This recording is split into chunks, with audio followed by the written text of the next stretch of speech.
पास एक breaking news आ गई है। इस पूरे मामले पर देखिए यूपी बीजेपी अध्यक्ष भूपेंद्र सिंह चौधरी ने क्या कहा है वो बताते हैं। बीजेपी सभी वर्गों के हितों के लिए सजग है। वहीं मंत्री जितिन प्रसाद के मुताबिक सरकार ओबीसी समुदाय के हितों की रक्षा करेगी। सरकार की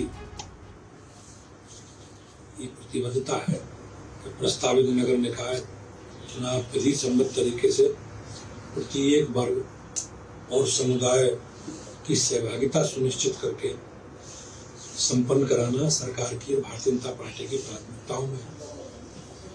हम समाज के सभी वर्गों के अधिकारों के संरक्षण के लिए प्रतिबद्ध है। भारतीय जनता पार्टी भी और माननीय मुख्यमंत्री जी के नेतृत्व वाली सरकार भी। जो भी हाईकोर्ट का फैसला आया है, सरकार उसको पूरी तरह अभी आया है, उस पर पूरा गहन विचार होगा। और तो इस पूरे विवाद को लेकर लगातार रिएक्शंस भी सामने आ रहे हैं। वो सारे रिएक्शंस भी हम आपको ये बहुत ही कम निवेश पर पैकर्स एंड मूवर्स बिजनेस शुरू करके महीने का 5 लाख कमाते हैं। इनसे सीखना है तो फ्रीडम ऐप को अभी डाउनलोड कीजिए। दिखा रहे हैं हर्षवर्धन त्रिपाठी, वरिष्ठ पत्रकार हमारे साथ स्टूडियो में मौजूद है। हर्षवर्धन जी, आपको लगता है कि क्या कोर्ट में सरकार की ओर से जो दलील दी गई ओबीसी आरक्षण को लेकर वो कहीं ना कहीं कमजोर पड़ी, तभी ये फैसला आया है? निश्चित तौर पर ये सवाल उठेगा, लेकिन जब मैं इसको एक राजनीतिक विश्लेषक की नज़र से देखता हूँ तो मैं कल से देख रहा हूँ, जब से ये विवाद शुरू हुआ है, बाकायदा सरकार ज़्यादा आक्रामक दिख रही विपक्ष से।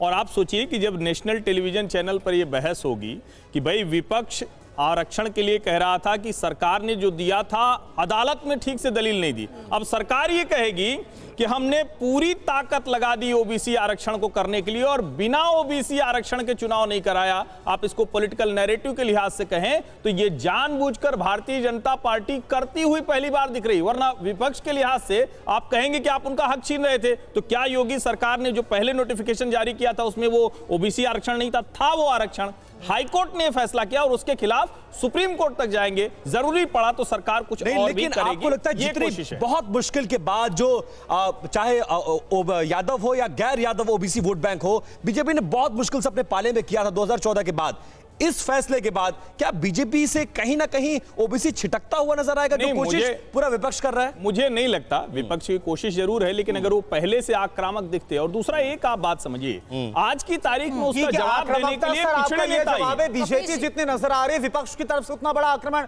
अभी भी नजर नहीं आ रहा है। आप कपिल जी लगातार बहुत देर से आप हाथ उठा रहे, कुछ बोलना चाह रहे हैं शायद से अनिला जी के जवाब पर, बताइए आप क्या बोल रहे हैं? देखिए, दो चीजें हैं। अनिला जी का जवाब यह है कि इन्होंने एक बात ये कही कि सबसे ज्यादा ओबीसी के प्रति अगर कोई हितबद्धता रखती है तो भारतीय जनता पार्टी है। लेकिन मैं आपको दिखाऊं कि इसके अपोजिट इन्होंने कहा कि 127वें संविधान संशोधन से इन्होंने प्रदेश सरकारों को यह हक दिया कि ये और भी जो है वो पिछड़े के अंदर जाति ले आ सकते हैं। तो हम तो यही बात कह रहे हैं कि 2004 में नरेंद्र मोदी जी 2004 से पहले सवर्ण थे और वो जब पिछड़े में आए 2004 के बाद खुद को उन्होंने अपने आप को पिछड़ा घोषित करवाया, तो आपने पिछड़ों का ही तो आरक्षण मार दिया। और इसी तरीके से उत्तर प्रदेश में हमारे जैसे कायस्थ भी अब ओबीसी में ये करने की कोशिश किए थे और इनको पीछे हटना पड़ा। मैं तो एक बात ये कह रहा हूं कि अगर इनकी हितबद्धता होती तो 69,000 शिक्षक का जो मामला था या अन्य शिक्षकों का जो मामला था, सरकार के हित अब सवालों के घेरे में, इसलिए मेरा सवाल आपसे यहाँ पर है सतीश जी, सुन ले, पहले पूरी बात आ जाने दें, पूरी बात आ जाने दें। उसमें इन्होंने केवल 4% का ओबीसी आरक्षण किया और 23% ओबीसी आरक्षण खा लिया। तब इनके आयोग ने ही इनको दर्पण दिखाया तो अध्यक्ष हटा दिए उत्तर प्रदेश में। ठीक है, आरक्षण के हित की वजह से ही सरकार जिस तरीके से सवालों के घेरे में है। सतीश जी, क्या आपको भी अब शक है, क्योंकि कह तो ये भी रहे हैं कि ओबीसी से शुरू होकर आपके कोर वोट बैंक दलितों तक ये जाएगा? नहीं, देखिए, ये पॉलिटिकल मुद्दा नहीं है, ये बड़ा भावनात्मक मुद्दा है। मेरी बात को सुनिए, मैं हर्षवर्धन त्रिपाठी को एक बात बताना चाहता हूं कि सरकार ने जब 5 दिसंबर को ये नोटिफिकेशन जारी किया आरक्षण का, बाकायदा उत्तर प्रदेश की विधानसभा में एक अध्यादेश और भी पारित किया है कि वहां सरकार ने अगर चुनाव ना होने की स्थिति में बाकायदा सरकार ने पर्यवेक्षक नियुक्त भी किए हैं। उत्तर प्रदेश सरकार को ये सुनिए मेरी बात को सुनिए ध्यान से, मेरी बात समय कम है सर, संक्षेप में।